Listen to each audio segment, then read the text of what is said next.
multisensorial. Ahora, se han publicado hallazgos que muestran anormalidad en la conectividad de la sustancia blanca en el volumen del cuerpo calloso, los cerebelos y la amígdala. Y otra hipótesis que explicaría los síntomas sensoriales se basa en la correlación clínica encontrada entre estos, los problemas gastrointestinales y los niveles de ansiedad en la población con autismo, sugiriendo una posible disrupción en el eje hipotálamo, hipoficiario adrenal y la amígdala. ¿Por qué es importante hacer mención de estas bases neurológicas? Para que podamos comprender de que cuando hablamos de los sistemas sensoriales, no solo nos referimos como a nivel externo de tocar, coger, oler, ver. Todo esto sucede a nivel del sistema nervioso central. Siguiente, por favor.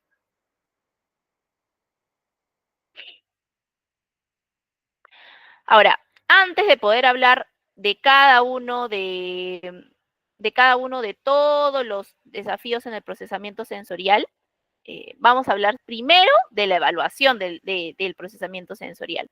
¿Quién se encarga de esta evaluación? Bueno, el terapeuta ocupacional, el licenciado tecnólogo médico, terapeuta ocupacional, que está certificado en integración sensorial, ¿no? Cuando nosotros terminamos toda la certificación, tenemos un código. ¿Por qué es importante que la persona esté certificada? Porque cada uno, para tener la certificación, hay un módulo, ¿no? Hay varios módulos y cada módulo va complejizándose en cuanto a evaluación, intervención. Por eso es importante que la persona tenga esta especialización, porque si no la tuviera, ¿qué evalúa, no?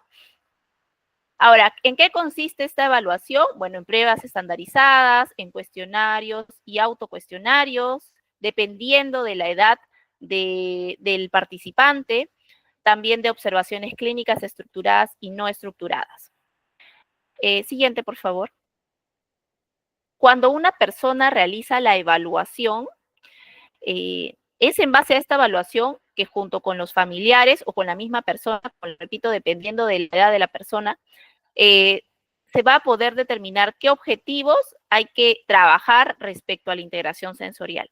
¿Por qué? Porque si no, uno trabajaría estimulando los sentidos, pero no habría un objetivo que lograr. Siguiente, por favor. Ay, perdón. No, está bien ahí. La anterior, porfa.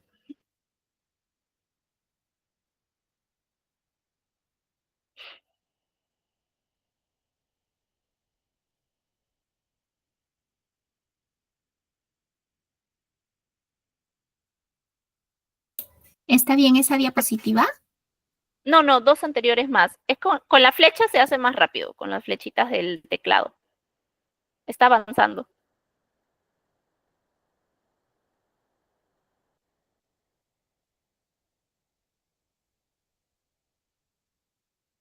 Ya, ahí. Entonces, los desafíos de integración sensorial. Siguiente, por favor. Ya. En las personas autistas tienen un gran impacto a nivel emocional y se van a relacionar frecuentemente con altos niveles de ansiedad, ¿no? Como les había explicado en las bases neurológicas del autismo, en uno de los puntos, hay varios estudios que concluyen que hay áreas cerebrales que median en las respuestas emocionales y la ansiedad, y justamente es la amígdala, ¿no? Y estas están implicadas justamente en la hiperreactividad sensorial en el autismo y obviamente se van a relacionar también a un incremento a nivel atencional, de alerta y una respuesta emocional significativa. Siguiente, por favor.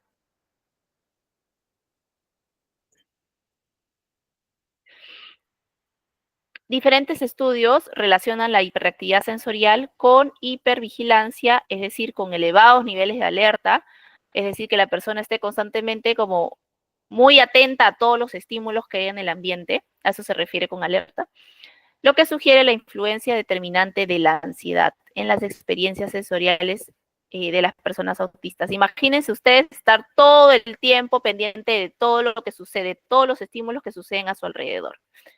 Obviamente que es bastante desgastante y eso influye y está determinado por la ansiedad, ¿no? Ahora es necesario clarificar si esta respuesta emocional y esta tensión incrementada está asociada a netamente el estímulo sensorial, ¿no? Supongamos el ruido, o es que la persona se llega a anticipar al ruido, no necesariamente porque esté el estímulo como tal, sino que se anticipa a esa experiencia previa que ha tenido, que ha sido obviamente negativa.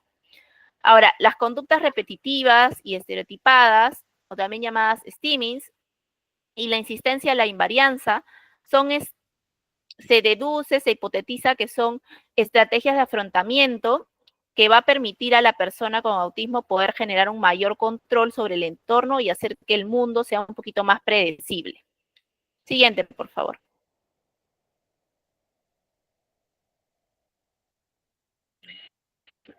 Ahora, vamos a hablar de esos dos grandes grupos que les había mencionado, los de reactividad y los de percepción. Vamos a hablar de cada uno de ellos. A nivel del grupo de reactividad o sensibilidad o responsividad, porque van a encontrar esos términos usualmente en las redes, en Google, el perfil sensorial más frecuente en el autismo es la hiperreactividad auditiva. Entre el 40 y 100% de las personas con autismo presentan este perfil sensorial. Ahora, la hiperreactividad visual también es un perfil sensorial que se presenta con frecuencia y está relacionado usualmente a la evitación del contacto visual o el uso ineficiente de la mirada social.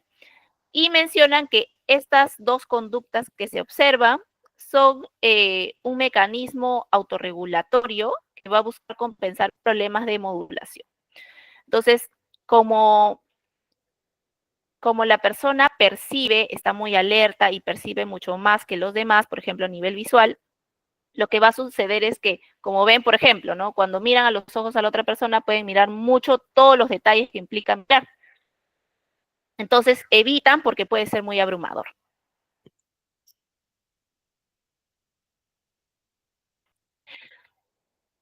La anterior, por favor.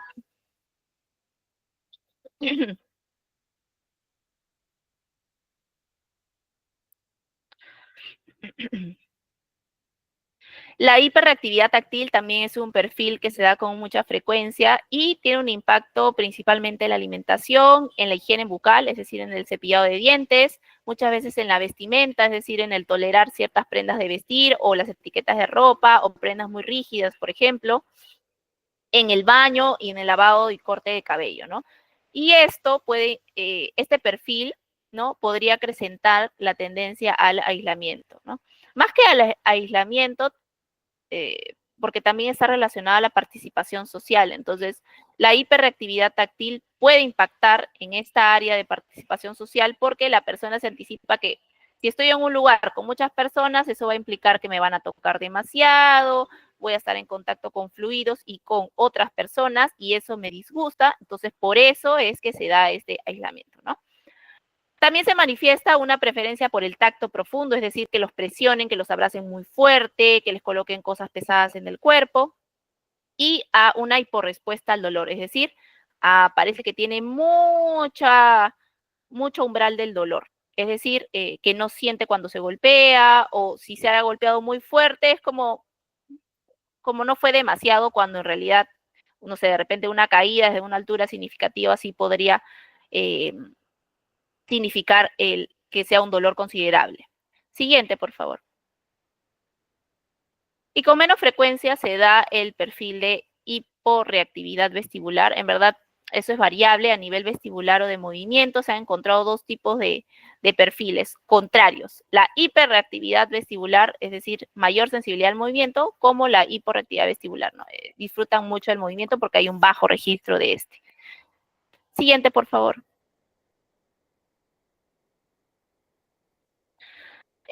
Como sabemos, a mayor hiperreactividad sensorial, se observa un mayor número de stimmings, rituales y preferencia por la monotonía.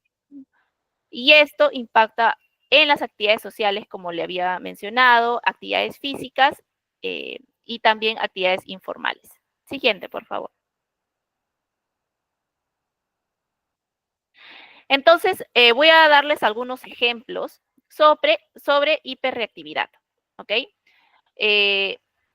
Usualmente la hiperreactividad auditiva podemos ver que en los más pequeños, por ejemplo, les disgusta el sonido de la licuadora, de la secadora, cuando salen a la calle se pueden tapar los oídos, cuando taladran, cuando están en bus o caminando por avenidas muy concurridas. En los adultos también sucede ello, sobre todo cuando se desplazan a sus centros de estudio, a sus centros laborales. Lo que ocurre es que se aturden demasiado y pueden llegar a entrar a una crisis después de este tipo de estímulo que se da a nivel ambiental.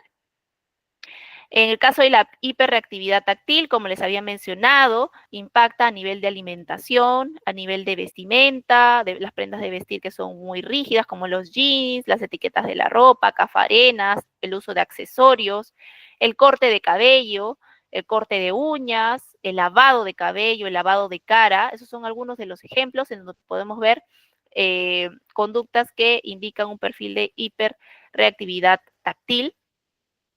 A nivel vestibular, de hiperreactividad vestibular, podemos ver que la persona no le gusta subir, por ejemplo, a los inflables, al columpio, le tiene miedo a las alturas, o le puede causar vértigo, mareo o malestar en general el andar mucho tiempo en carro. Esos podrían ser ejemplos de conductas que una persona presenta hiperreactividad vestibular. No hay hiperreactividad propioceptiva, porque como ustedes recuerdan, los receptores de la propiocepción están en los músculos, en las articulaciones y en los ligamentos.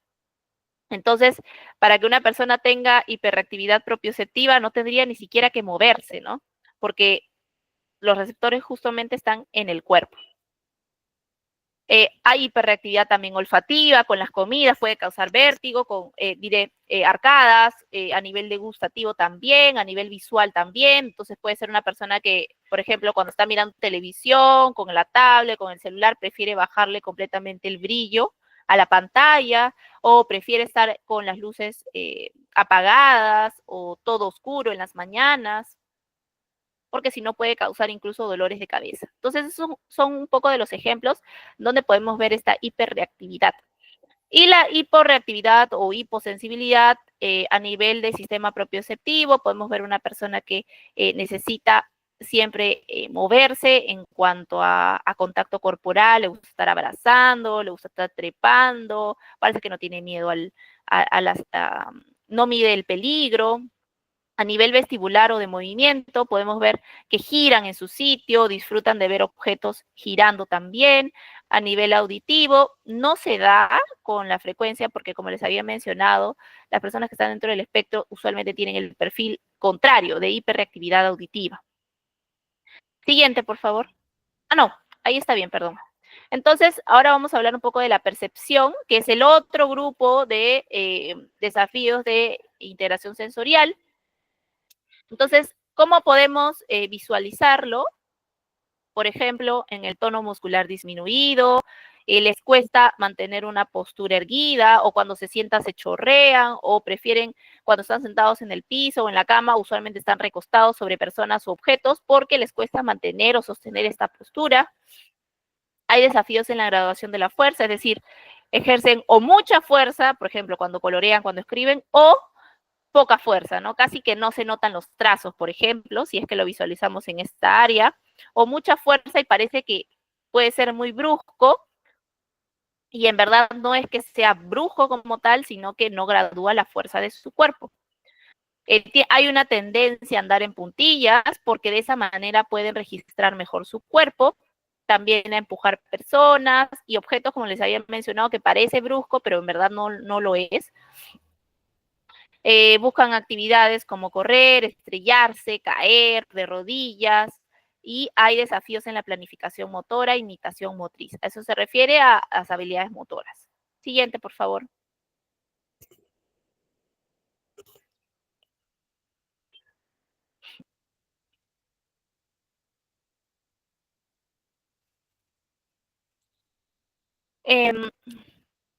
En diversos estudios se han concluido que las praxias visuales son áreas de fortaleza, ¿no? En las personas con autismo. Usualmente, visualmente pueden percibir muchos detalles de los objetos y eso les permite también muchas veces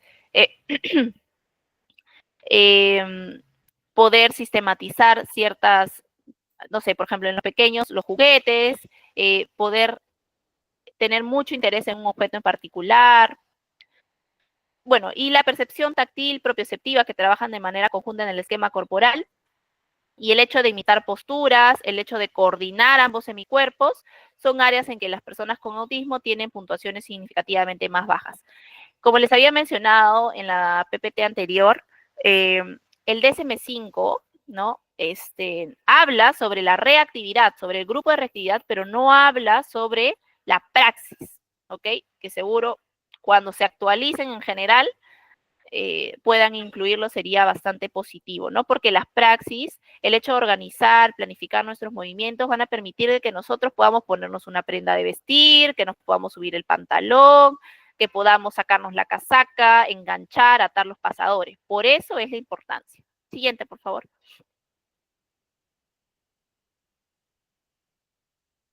Entre el 60 y 95% de las personas autistas presentan desafíos sensoriales. Y este tiene un impacto, como les había mencionado, a nivel de ansiedad, de bienestar emocional, y es un factor de riesgo en el desarrollo de problemas de salud mental cuando son mantenidos en el tiempo. Es decir, cuando este perfil sensorial que puede tener la persona no utiliza estrategias, no recibe un acompañamiento terapéutico oportuno, lo que puede generar en el futuro es problemas de salud mental. Siguiente, por favor. ¿Cuáles son las ocurrencias, las coocurrencias más comunes en el autismo? Bueno, los trastornos de ansiedad que muchas veces tienen el origen a nivel sensorial, ¿no? Los desafíos sensoriales propiamente dichos, que se dan entre un 60 y 95%, como les había mencionado. También los trastornos de sueño, que muchas veces hay un impacto a nivel también sensorial.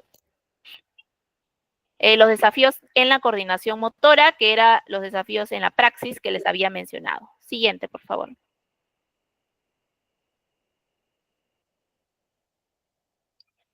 Voy a leer algunos de los testimonios en personas autistas adultos, ¿ok? Temple Grandin, hay una película de ella, no sé si las han visto, se las recomiendo para que puedan contextualizarse un poco, para que puedan corroborar mucha de la información también de que les he mencionado acerca del procesamiento sensorial. Y Temple Grandin menciona que aunque deseaba experimentar esa agradable sensación, me abrumaba demasiado. Era como si me cubriera una gran ola de estimulación y reaccionaba como un animal salvaje. En cuanto alguien me tocaba, necesitaba huir. Se me fundían los plomos. Sentía una sobrecarga y tenía que escapar, a menudo con brusquedad. Uno de los aspectos que me he dado cuenta es que si tengo el control sobre el estímulo sensorial, entonces es mucho menos angustiante. A veces puedo ocultar mis problemas sensoriales y puedo enmascarar u ocultar mis esfuerzos. Otras veces no puedo y entro en crisis y tengo emociones extrañas e inexplicables. Esto es difícil porque la gente no espera que un adulto tenga una crisis, por lo que es algo que solo puedo expresar en privado. Aquí podemos ver, por ejemplo, adultos que después de llegar del trabajo, de estudiar o simplemente de salir a la calle, al haber mucha sobrecarga sensorial, sobre todo a nivel auditivo o visual incluso, llegan a casa y necesitan estar en cama, tapados, no hablar con nadie, ¿no? Estar en un lugar con poca luz, con pocos estímulos sensoriales para poder regularse y bajar esos niveles de cortisol que aumentan y se disparan justamente con la sobrecarga sensorial del ambiente. La sobrecarga sensorial es una agonía, es como 100 personas rasgando sus uñas en una pizarra. Sé que si estoy planeando algo que me sobrecargue, tengo que hacer sacrificios. Necesito estar solo en casa con las luces apagadas para poder compensar. Justamente lo que les explicaba. Siguiente, por favor. Vamos a hablar ahora de los estimis o estereotipias, ¿no? ¿Qué son? Porque justamente es una pregunta muy recurrente en los papás. Usualmente preguntan, ¿desaparecen? ¿No? O, licenciada, ¿por qué ocurren tantas estereotipias en mi hijo? Etcétera.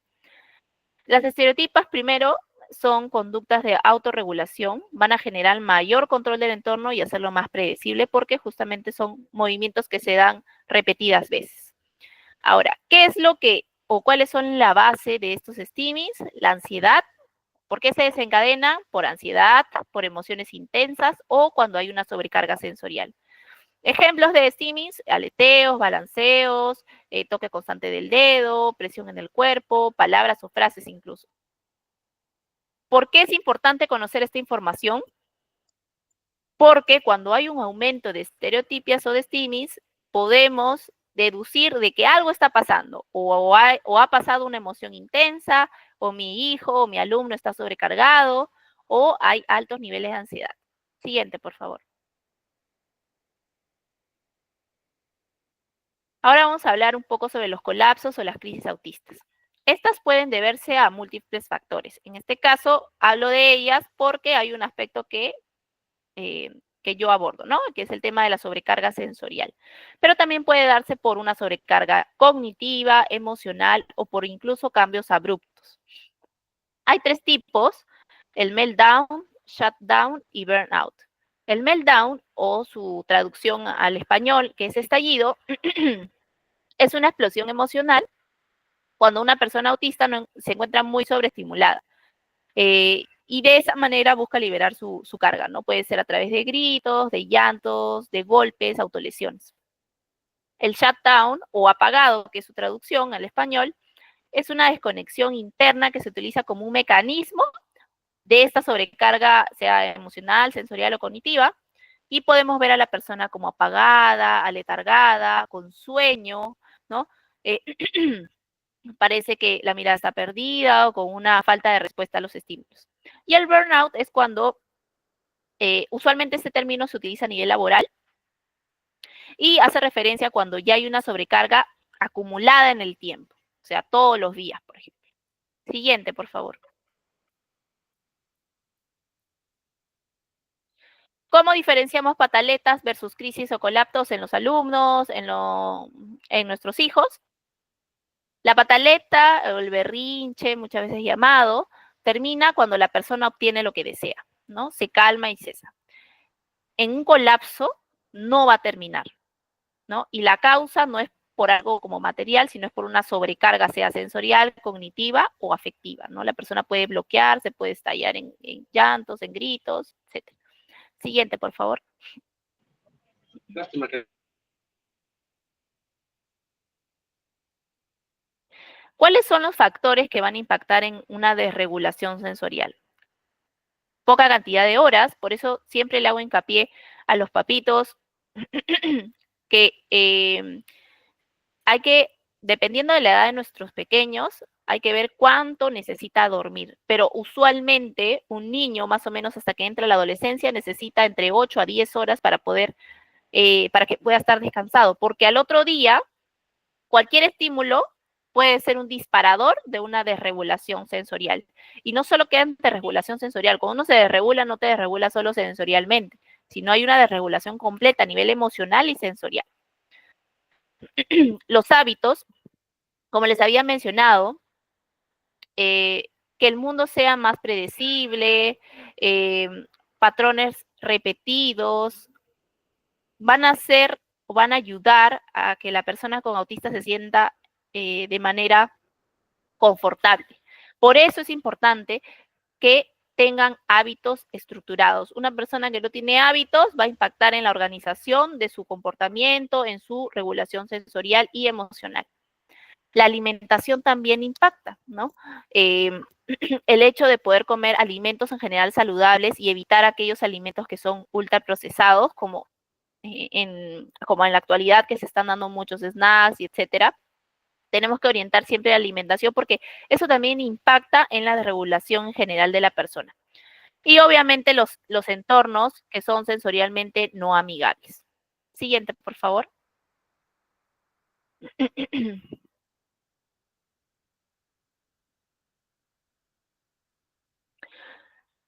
Los niños, ¿no?, necesitan ayuda para poder corregularse, ¿no? Es el cuidador, el terapeuta, el profesor quien tiene que tomar este rol de corregulador. Conforme van creciendo, ya se les va enseñando a identificar los detonantes de la sobrecarga sensorial y cómo volver a la calma.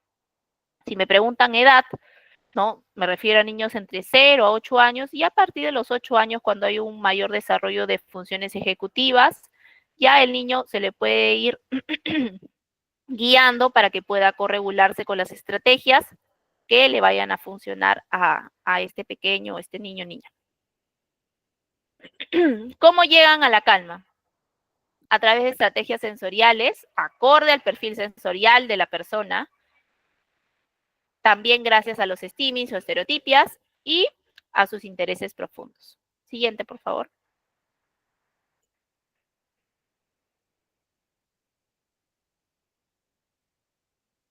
Voy a mencionar algunas estrategias sensoriales que van a facilitar la regulación, pero hago hincapié, resalto, que estas estrategias son a nivel general. No todas las estrategias sensoriales les van a favorecer a todos los niños. Y eso va a depender, uno, del perfil sensorial, y dos, porque tiene que ser monitoreada por el terapeuta a cargo, ¿no? El terapeuta ocupacional a cargo. Algunas de las estrategias sensoriales son las mantas de peso, ¿no? Que pueden usarse en el cuerpo, pueden usarse en el regazo, pueden usarse en los hombros. La presión en hombros sostenida, es decir, hacer esta presión sostenida en los hombros, hacia abajo. Un abrazo fuerte de parte del cuidador principal. El hecho de poder cargar objetos con peso. El hecho de mecer, moverse de lado a lado. El uso de los alimentos, o el consumo, mejor dicho, de los alimentos crujientes o masticables. El hecho de apagar las luces, mantener el silencio, dejar de hablar, eso también puede ser una buena forma de ayudar a regular. Los juguetes sensoriales, que usualmente son elásticos, ¿no? Y esos son los squishies, son como bastante favorecedores, o los mordedores también. Los canceladores de ruido, y también ayuda mucho el mindfulness, el rincón de la calma, las historias sensoriales. Siguiente, por favor.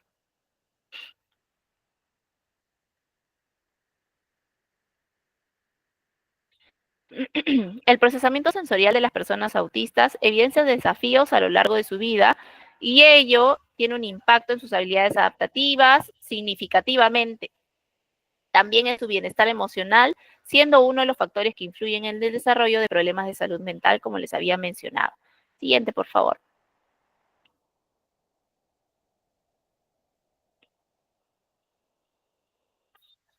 No nos encasillemos en que el niño reciba solo terapia, ¿no? También brindemos estrategias para poder realizar en casa, como cuidadores principales de nuestros pequeños, de nuestros alumnos, ¿no? En el colegio también, o en el entorno en el que el niño participe, ¿no? Es importante también el apoyo, los ajustes y acomodaciones necesarias para una participación óptima en las ocupaciones de la persona, sea niño, adolescente o adulto.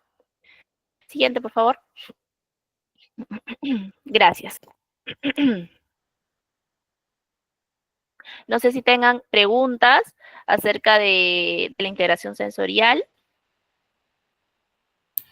Muchas gracias, María Gracia, por esta excelente ponencia. Tenemos aquí varias preguntas. Vamos a ir en orden.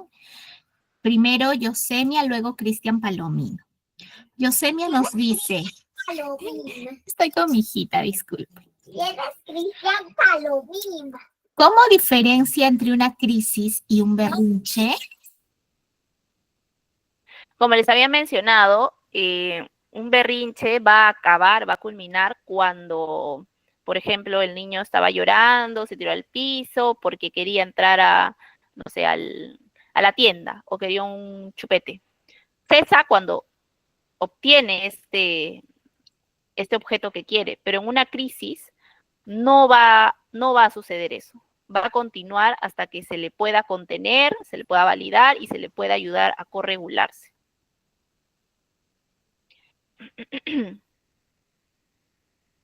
Muy bien, ahora vamos a escuchar a Cristian Palomino.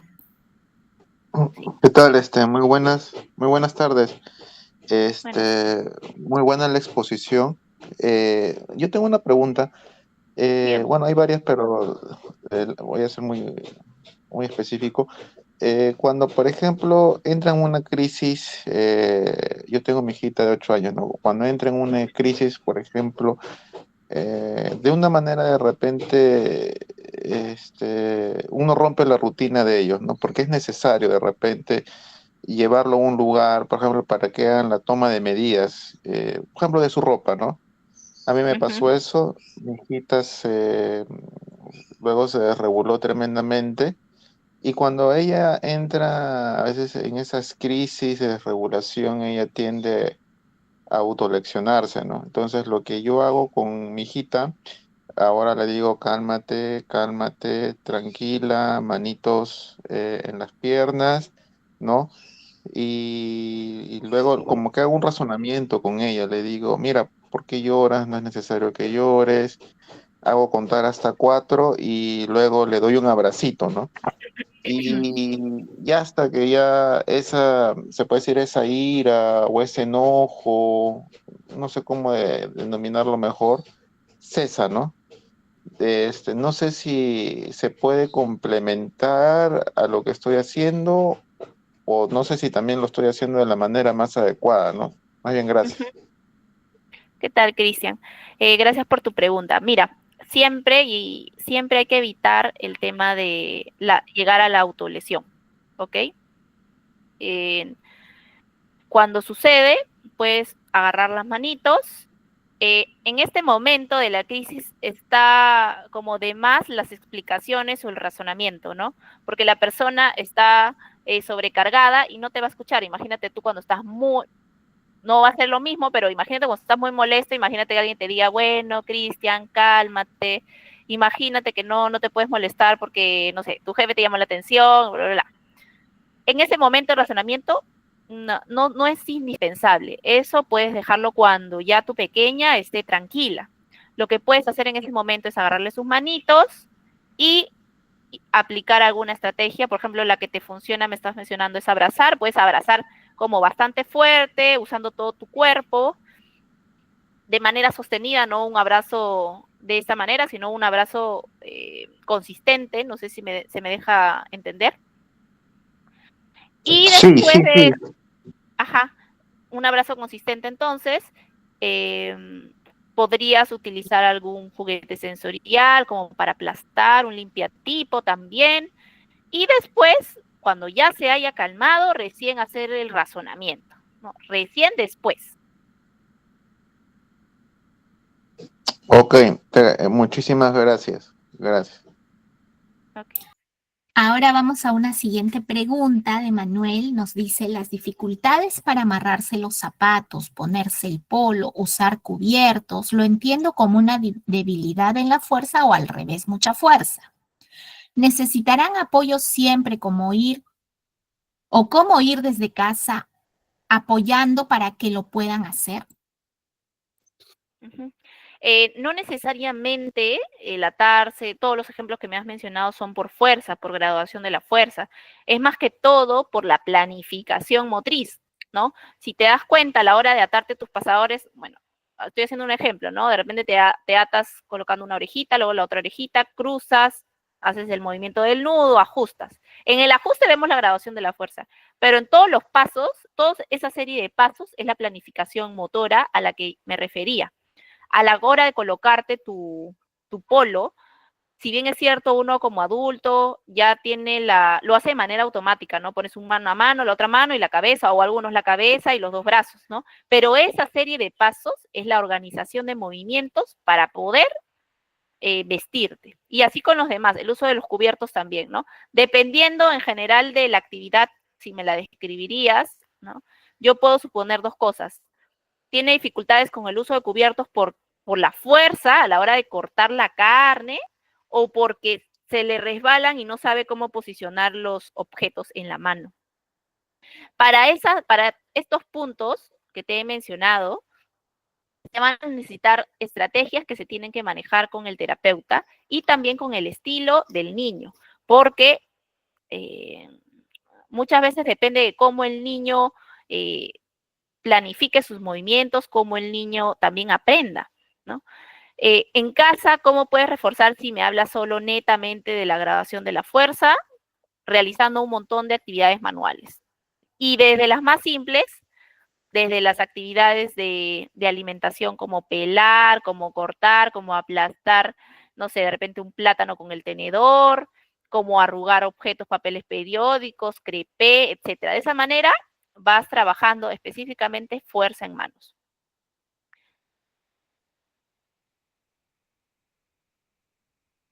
Tenemos una siguiente pregunta de Milagros que nos dice si es necesaria una dieta sensorial. Ya. Las dietas sensoriales son un conjunto de estrategias que se realizan muy puntualmente,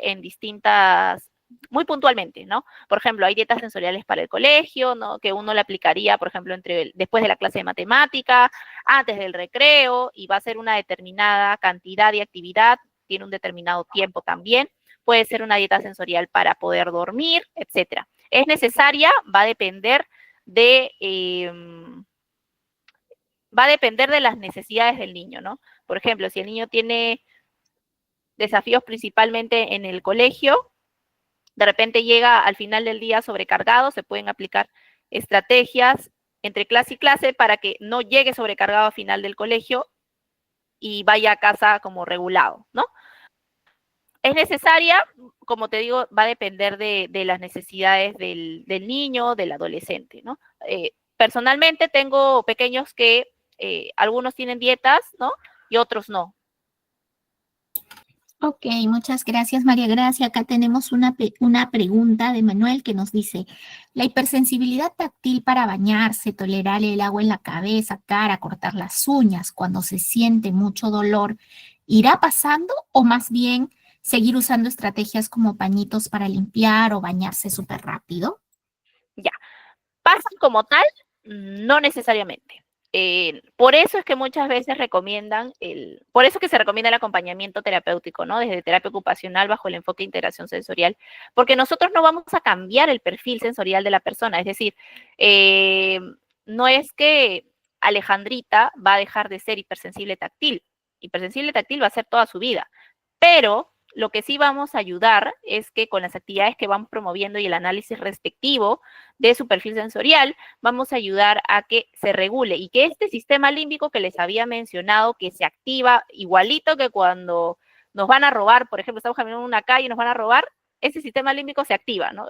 Ya nos van a robar, que no sé qué, o pasa un carro oscuro, una moto, y estás en una calle oscura, ¿no? Se activa este sistema límbico, lo mismo sucede cuando hay una hipersensibilidad de cualquier sistema sensorial. Entonces, lo que nosotros hacemos en la terapia, en el acompañamiento terapéutico, es que este sistema límbico, el hecho de lavarse la cara, por ejemplo, el cortarse la uña, que en verdad no es una actividad nociva como tal, como cortarlo con un cuchillo, ¿no? Pero que sí lo interpreta así nuestro sistema nervioso central. Lo que ayudamos es a ayudar a regularse, a que este sistema límbico no lo tome como un estímulo nocivo o no lo perciba de esa manera. Entonces, ¿qué vamos a generar? En que la persona, en vez de gritar, en vez de llorar, de molestarse, de correr, de pegar, porque no quiere que le corten las uñas, ok, no me agrada, pero permito que me cortes las uñas, ¿no? Obviamente también acompañado de ciertas estrategias en ese momento o de manera anticipatoria, pero lo que vamos a hacer es que tolere, no que le disfrute, sino que tolere, ¿no? Realizar este tipo de actividades. Se hace de manera complementaria, tanto el trabajo como en la terapia para ayudar a regular, como también se complementa con las estrategias sensoriales, igual como les había mencionado, dependiendo de cada niño, de cada perfil sensorial y del monitoreo que hace el terapeuta ocupacional, ¿no?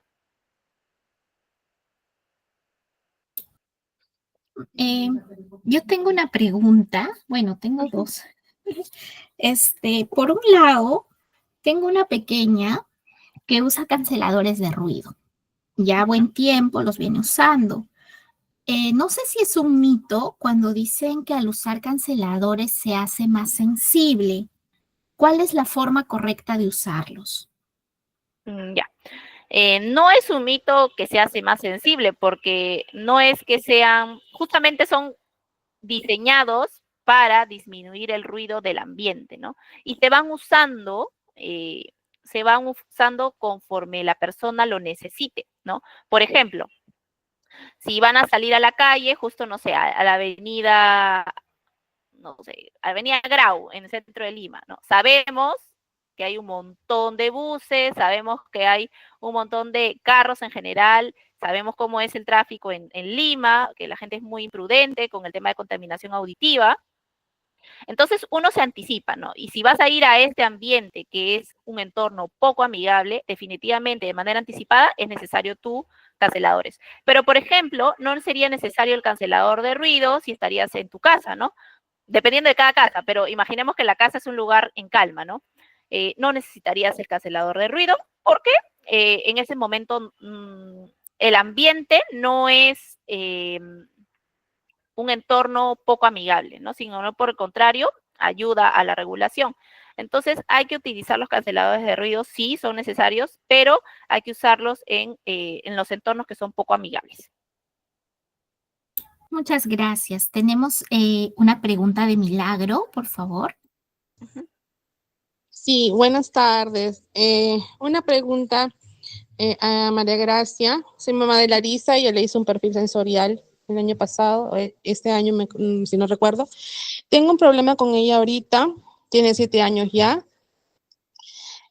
Hace 15 días está en un dilema de que me pregunta cosas que yo le contesto y ella como que no quiere escuchar esa respuesta.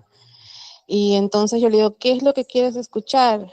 Dime tal cosa, repítemela. Se la repito, pero así no es, me dice. Repítemela de nuevo. O si yo le digo sí, ella me dice es no. O si me dice el agua está caliente, yo le digo no, está tibia. No, mamá, está caliente. Entonces, todo eso hace un detonante de que ella llore, grite, se tire al piso, pero solamente en la casa. Y bueno, cuando ya yo la dejo en su espacio, ¿no? Porque he querido abrazarla, he querido estimularla con otras cosas que le gustan, así como sus juguetes sensoriales, no quiere. Entonces ya yo la dejo en su espacio y luego de ahí regresa, mami, ¿cómo estás? Entonces ahí yo trato de abrazarla y decirle, ¿qué te pasó? Cuéntame. Lo que pasa es que le han cambiado de Miss 2 veces a iniciar el año. La primera Miss que le tocó, pues era una Miss, digamos, que no le daba acogida a los niños. E incluso tuvimos problema con ella porque llegaban al salón, bueno, que se sentaran y punto, eran como un objeto, ¿no? O sea, como ellos no trabajan, no escriben, no transcriben, entonces lo dejo ahí para último. Entonces yo creo que todo eso también a ella la ha recargado. Y ahora ha ingresado otra Miss que, bueno, es más cariñosa, ya es un poquito más atenta, pero ella le da solamente separatas. E incluso ella me dice, mamá, todos trabajan en el cuaderno y yo no. Entonces yo no sé si será por eso de que ella sea el detonante acá en casa y justo le comentaba eso a Nati hace ratito y bueno, quisiera saber más o menos qué aspecto sensorial tiene que ver con eso, ansiedad o cómo yo podría abordar, ¿no? Gracias. Bueno, lo que me estás mencionando es el hecho de, así como les había mencionado que el aumento de los steamings tiene un reflejo pues, por ejemplo, ansiedad o por una sobrecarga sensorial, cognitiva, a nivel emocional. Lo mismo sucede a lo que me estás mencionando, ¿no? Si te das cuenta, el hecho de que que ella quiera que repita solo lo que ella tiene pensado, es una insistencia a la invarianza, ¿no? Ella quiere que sea tal cual, o sea, hay un patrón como repetitivo. Y eso es porque ella necesita como que más seguridad de su entorno. Probablemente pueda ser por este aspecto escolar, ¿no? Probablemente, no lo vamos a saber porque en general no sé el contexto en el que ahorita se cuenta tu pequeña. Ahora, a nivel sensorial, puedes aplicar alguna estrategia de acuerdo a su perfil sensorial, pero el trasfondo de ello es esta sobrecarga que está habiendo en el colegio, ¿no? Que, por ejemplo, se está dando cuenta de que no está haciendo las mismas actividades que los demás, el cambio de las tutoras, de las 2 tutoras que hubo. Entonces, eso puede ser que le esté generando mucha ansiedad. ¿Podrías aplicar alguna estrategia? Sí, pero no sería como la solución para lo que ella está pasando, que es un proceso de ansiedad.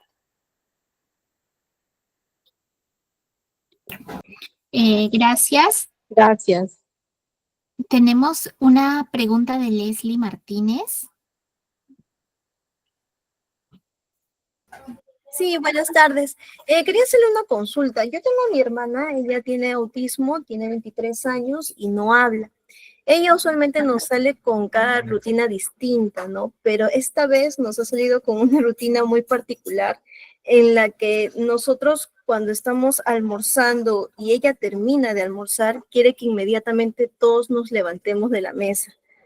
Entonces ya nos ha costado bastante, ¿no? Manejar ello porque nosotros por más que le explicamos y le mostramos que seguimos comiendo, ella nos comienza a jalar del brazo o detrás de la espalda así, nos da como palmaditas, como diciendo apúrense, apúrense, o inclusive llega momentos en que agarra el mantel y nos tira encima el mantel. Entonces hemos tratado de manejarnos, ¿no? De la mejor manera, explicándole, mostrándole, ¿no? Que estamos comiendo, que incluso el plato está lleno, pero ella continúa con esa rutina, ¿no? Entonces no sé cómo podríamos manejar eso, porque la verdad es que nosotros estamos comiendo y es como que a veces hasta tenemos que comer rápido, porque vemos que ella también se comienza a desesperar, ¿no? Porque está atrás ahí que nos palmea la espalda o ella comienza a jalarnos del brazo, ¿no? Y nosotros, pero, estoy tranquila, tranquila. Entonces, en ese caso, ¿cómo podría ser o qué me aconseja usted, ¿no? Para poder de repente manejar esa rutina o reestructurarla o modificarla en todo caso. Bueno, la sugerencia que podría darte es que puedan de repente utilizar una alarma para que ella pueda concretizar el tiempo, porque ustedes le pueden decir, espera que ya acabo, pero, o sea, ¿cuándo acabas, no? Y eso me genera ansiedad. ¿Cuándo acabas? De repente te demoras en comer 1 minuto o te puedes demorar 10 minutos, pero 10 minutos es demasiado. Entonces, igual es como muy, muy abstracto el hecho de terminar de comer, ¿no? Podrían utilizar, como les digo, una alarma y cuando suene, nos paramos todos, ¿no? O me paro. Lo otro que podrían hacer es también apurarse un poco ustedes también comiendo, no solo de parte de ella, sino también ustedes contribuir a comer un poquito más rápido, ¿no? Podrían también, dependiendo, identificar en la dinámica familiar, siempre hay alguna persona que se demora un poquito más, de repente esa persona comenzar a cenar y luego ya que tu hermana se siente, entonces ya todos terminarían, ¿no? Que sea siempre de ambas partes, ¿no? No solo de ella venga toda la responsabilidad, por así decirlo, sino de ambas partes. Podrían usar también alguna imagen, a un apoyo visual, pero igual eso va a depender o sea, no sé si ella utiliza pictogramas, si sabe cómo usarlos, porque también hay un proceso en eso, ¿no? Que sería bueno que ella lo pueda tener para poder comunicarse de otras formas de las que ella se comunica, seguro señalando, indicando con sus gestos. Gracias, licenciada. Acá tenemos una pregunta que dice, ¿adaptar a los peques con canceladores los ayuda a regularse o podría ser una forma de evitar que aprendan a tolerar el malestar, que implica una realidad que no siempre será amable? El haberme visto obligada a enfrentar el malestar sensorial sin acomodaciones, ¿me hizo más tolerante o solo me acostumbré a sufrirlo en silencio? ¿Qué pasa con los niños a quienes sí se les brinda esta adaptación desde pequeños? Bueno, científicamente, por así decirlo, recién se está recopilando, ¿no? Se está recopilando mucha información acerca de todas las estrategias y formas que se han utilizado con los niños con autismo y se les está preguntando directamente a las personas con autismo sobre cómo ha sido, ¿no? Cómo ha sido antes. Definitivamente sí se ha o han referido o se ha referido de que el no usar ningún tipo de estrategia hace que se dé este enmascaramiento y sean en la actualidad como un adulto personas que tienen o depresión o un trastorno de ansiedad, ¿no? Usualmente estos dos diagnósticos de salud mental, ¿no? Entonces, no vamos a poder saber, o sea, no te voy a poder decir como con evidencia científica, por así decirlo, con algún estudio, avalarme de algún estudio, pero sí que te puedo decir de que concuerdo contigo con que el entorno no necesariamente va a ser amigable, ¿no? Y si bien es cierto, podemos poner muchos esfuerzos en eso, Todavía estamos en el primer, y eso, ni en el primer escalón de la concientización en general, ¿no? Y de lo que implica una sobrecarga sensorial. Si me dices que si creo que es favorecedor que se use en entornos que sabemos que no podemos manejar, sí. O sea, de hecho, yo creo que es un deber tener el cancelador de ruido allí para evitar que la persona llegue con el malestar al fin del día, para que llegue a este burnout.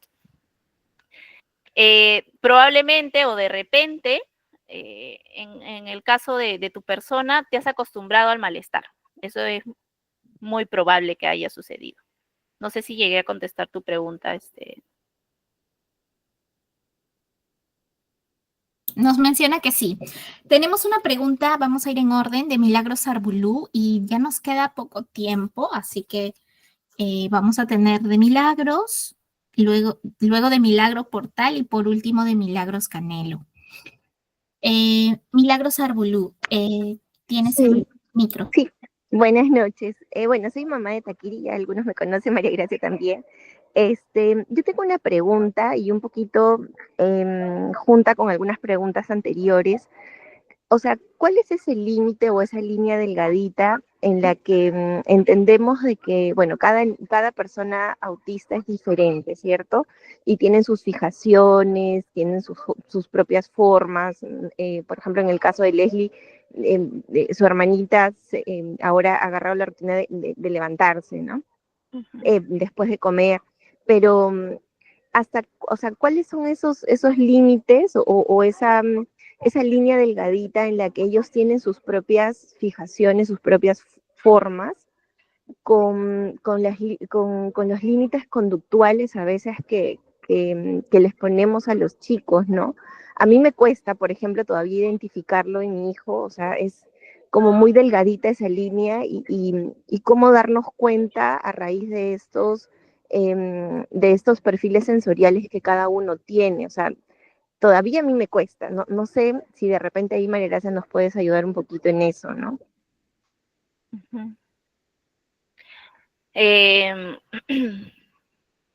Milagros, ¿habías referido de la línea entre conductual y sensorial? Eso es lo que no me quedó claro. Sí, o sea, por ejemplo, o a veces Takiri tiene, por ejemplo, algunas fijaciones muy específicas, ¿no? Por ejemplo, me pasa con algunas tareas en específica en el que él no quiere hacerlo porque, por ejemplo, no le gusta pintar porque tiene un tema con el pintado, ¿no? Entonces, todas las tareas me las hace, pero si es específicamente de pintar o de trasladar una imagen hacia el pintado, hacia la creación del mismo, o sea, entra en una crisis totalmente en que no lo sé hacer, no puedo, o sea, empieza a gritar, ¿no? Entonces es como, y por más que utilizamos diferentes estrategias y todo, como que, y le cuesta mucho realizar algunas actividades respecto a ello, por ejemplo, en el caso de él, ¿no? Y sé que todavía le cuesta el pintado, le cuesta, o sea, hace pintado de repente no con colores, pero con plumones, ¿no? Pero hasta qué punto llega a ser un tema sensorial y, o sea, cómo identificarlo nosotros con el tema conductual, ¿no? Porque a veces es que no quiere hacer la tarea o es que en realidad pues es eso, ¿no? O sea, a mí todavía me cuesta entender, o sea, no entenderlo, sino como darme cuenta en qué momento es esa línea muy delgadita de ese tema sensorial, ¿no? No sé si me dejo entender. Específicamente con la actividad que me mencionas sobre el pintado, ¿no? Hay una base sensorial, ¿ok? Eso es un hecho, ¿no? Específicamente hago hincapié con Takiri, ¿no? Porque lo conozco, lo puedo decir. Hay una base sensorial. Lo que desencadena esta base, que por ejemplo se puede cansar al pintar, ¿no?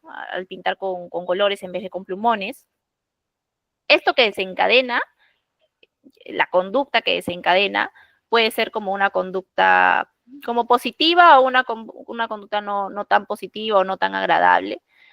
Ahí es donde ustedes tienen que encontrar la manera de poder contenerlo y entrar. Por ejemplo, ¿no? Si imagínense que tiene que hacer una tarea como pintar la manzana, supongamos. Entonces, ya saben que hay una base sensorial, de hecho, pero eso no quiere decir que no vaya a cumplir con la tarea, porque imaginemos que es con una tarea del colegio. Entonces, lo que puede hacer es hacerlo en 2 tiempos. De repente, Takiri, ¿qué te parece si pintamos la mitad de la manzana? Hacemos un juego, o de repente me dices, conversamos acerca de la manzana, ¿te gusta? ¿Qué color es? ¿Qué características tiene? Cosa que le dan un lapso de descanso, y luego pintamos la otra mitad de la manzana, ¿no? O, por ejemplo, si no fuese en el caso de que sea una tarea para el colegio donde tiene que verse el desempeño en general de Takiri y solo sea una actividad recreativa, pueden hacer que él pinte la mitad de la manzana y ustedes la mitad de la otra manzana, o no sea una manzana del tamaño de la hoja bond, sino una manzana pequeña, para que logre pintar él completamente la manzana, se sienta eficaz, ¿no? Reconozca que puede, y eso alimente su autoestima y por ende haga una relación positiva con el hecho de pintar. Muchas gracias. Ok. Teníamos una pregunta de Milagros Canelo, que ya con esa terminamos, que nos dice, ¿cómo se mejora la selectividad alimentaria? ¿Es parte de la terapia solamente o maduración? Uh-huh. La alimentación en general es una área de la ocupación bastante compleja. ¿Por qué? Porque a nivel sensorial hay muchos receptores a nivel oral, ¿no? Si ustedes buscan en Google el homúnculo de Penfield, van a notar que es como un humano con ciertas áreas de su cuerpo mucho más grandes que otras. Y cuando ven la imagen, tiene justamente la parte de la boca grande, la lengua enorme, los pies y las manos. Y eso quiere decir que tiene más receptores en estas áreas que les estoy mencionando. A nivel oral hay muchos receptores. Entonces, a nivel sensorial, si una persona tiene un perfil de mayor sensibilidad táctil que impacta a nivel oral, obviamente que se activa el sistema límbico y sabemos que la persona puede percibir esto como algo completamente nocivo, ¿no? Segundo, que el área bucal es un área bastante privada, ¿no? No es que otra persona ponga tu dedo dentro de la boca, no, nadie toca el área bucal, el área oral, ¿no? O bucal. Otro factor fuera de lo sensorial son los hábitos, ¿no?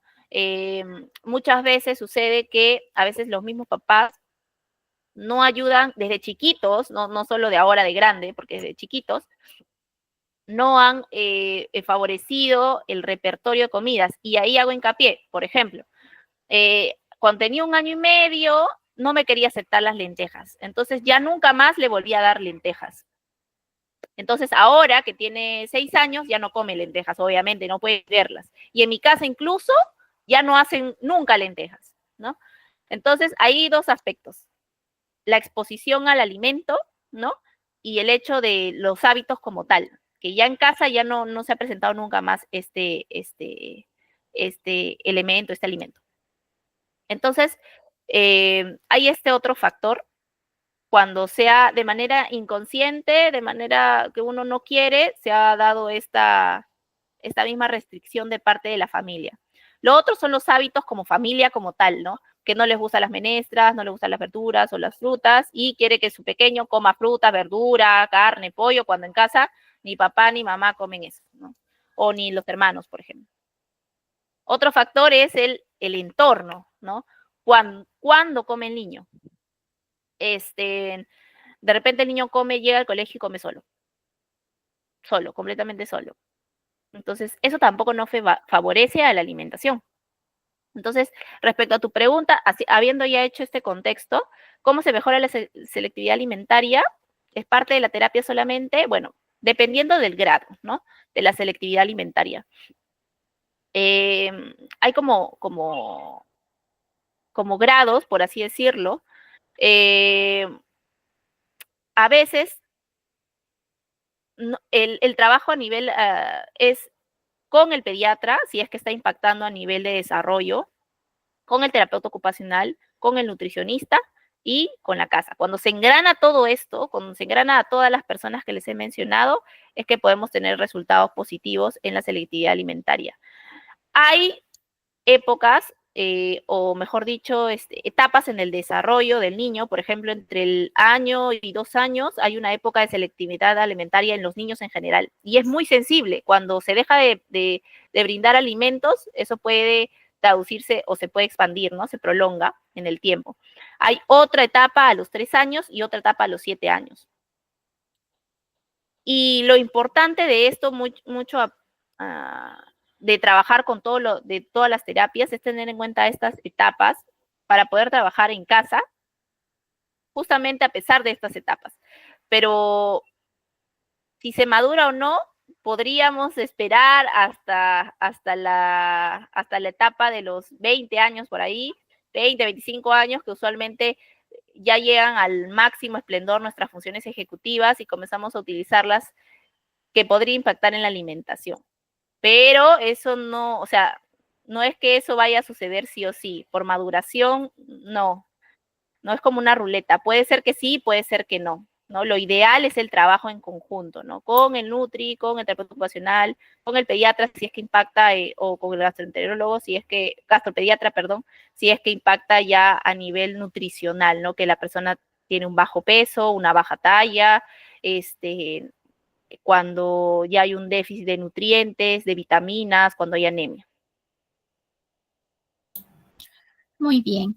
Muchas gracias, María Gracia, por la charla de hoy. Yo quisiera hacer un pequeño comentario por las preguntas que he visto. Está pasando un avión, creo que hay mucho ruido, lo siento. Solo para cerrar, no los voy a detener más tiempo.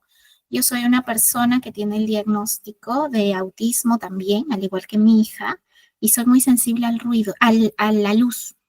Desde pequeña he tenido bastante malestar, me recuerdo llorando cuando la luz me daba a la cara, y de joven adulta, migrañas tras migrañas, los días que salía a campo al sol, era mucho malestar, que he llegado a casa con el dolor que crecía y a vomitar. Entonces, yo quería comentar esto porque a veces podemos pensar que no dar las adaptaciones puede ayudarte a tolerar el malestar. En mi caso particular, no hablo por todos, no tener las adaptaciones y no tener el conocimiento que eso me genera dolor, porque no es solo el dolor de cabeza, me duele el ojo, siento que se me clavan agujas. Entonces, no tener las adaptaciones me ha causado malestar prácticamente toda mi vida, y recién ahora entiendo que eso era lo que me causaba la hipersensibilidad, ¿no? O que la hipersensibilidad me causaba todo esto, y estoy empezando a cuidarme, a protegerme de la luz. Cuando siento el malestar me protejo con lentes y siento que mi calidad de vida puede empezar a mejorar. Entonces, eso nada más quería comentar. Para los que tienen peques, autistas, siento que el tener los apoyos, las adaptaciones y el respeto a que hay un malestar es muy importante para mejorar su calidad de vida y evitar conductas evitativas. A veces ya el malestar es tan grande que decides salirte un ratito de la realidad, y eso no ayuda para nada en tu participación en la vida diaria, en el masking. Es muy dañino. Eso nada más quería comentar como cierre. Y bueno, agradecerles a todos por haber venido hoy, agradecer a María Gracia por la excelente charla que nos ha dado hoy. Hemos aprendido muchísimo, María Gracia, y de verdad, nos vemos a las 7 con los que quieran unirse de nuevo para ver el tema de adaptaciones curriculares, que es la última charla de este ciclo de charlas. Y bueno, ahí cerramos de la charla tercera que ha sido hoy. Muchas gracias, María Gracia, una capa. Nos dicen por aquí y Gracias. Estamos conversando. Chao, gracias a Hasta todos. luego. Chao, chao, chao.